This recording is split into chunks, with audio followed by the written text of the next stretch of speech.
గడిచిన 10 సంవత్సరాల కాలంలో అంటే నన్ను 2 పర్యాయాలు మీరు ఎమ్మెల్యేగా గెలిపించినారు. ఒకసారి ప్రతిపక్ష పార్టీ ఎమ్మెల్యేగా 5 సంవత్సరాలు కొనసాగిన, మరొకసారి 2019 నుంచి 24 వరకు అధికార పార్టీ శాసనసభ సభ్యునిగా కొనసాగిన. మొత్తం వెరసి 10 సంవత్సరాలు మీ బిడ్డ ఎమ్మెల్యేగా మీకు సేవలు అందించగలిగినాడు. గడిచిన 10 సంవత్సరాల కాలంలో నేను నిబద్ధతగా 100కు 100% ప్రజల కోసమే బ్రతకాలి, ప్రజల కోసమే ఈ పదవి ఉపయోగపడాలి అని చెప్పి మాత్రమే నేను పని చేసిన.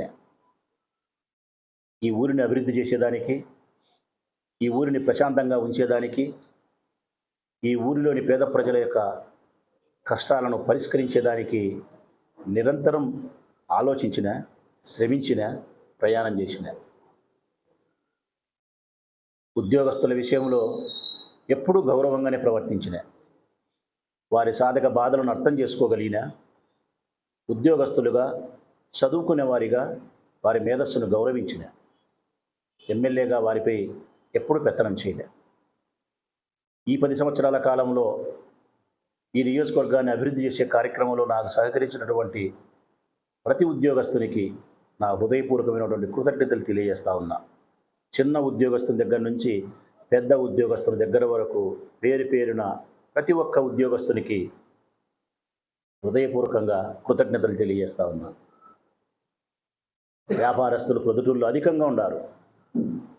వ్యాపారస్తులందరికీ విజ్ఞప్తి చేస్తూ ఉన్నా, నేను ఎమ్మెల్యేగా కొనసాగిన ఈ 10 సంవత్సరాల కాలంలో వ్యాపారస్తుల యొక్క భద్రత కోసమే పనిచేసిన, నేను రక్షణ వలయంగా నిలబడిన, మీ అభివృద్ధి కోసం పనిచేసిన, నేను మీ వ్యాపారాలు అభివృద్ధి చెందాలని, మీరు ప్రశాంతమైన వాతావరణంలో జీవించాలని, స్వేచ్ఛగా మీ మనోభిప్రాయాలను వ్యక్తపరుస్తూ మీ కుటుంబ సభ్యులతో సంతోషంగా ఉండాలని చెప్పి 10 సంవత్సరాల నా ఎమ్మెల్యే పదవి మీ కొరకు నేను ఉపయోగించగలిగిన.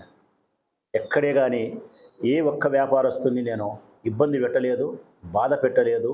డబ్బుల కోసమనో, రాజకీయాల కోసమనో, పదవుల కోసమనో మిమ్మల్ని బాధ పెట్టే క్రమం కానీ, భయపెట్టే క్రమం కానీ, మీ దగ్గర నుంచి దోచుకుండే క్రమం కానీ మీ బిడ్డ రాచమల్లు ఒక్కనాటికి చేయలేదు, మరెన్నటికి కూడా చేయడు. నా శక్తి ఉన్నంత వరకు మీ అభివృద్ధి కోసం, మీ సంతోషం కోసమే నేను పని చేయగలిగిన.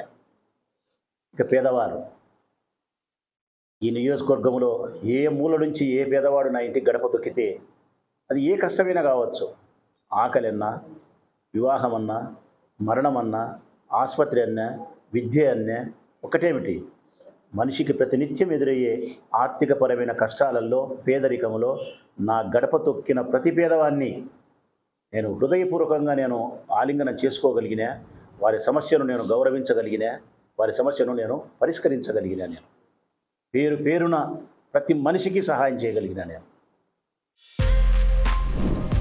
For more videos like this, subscribe Big TV channel.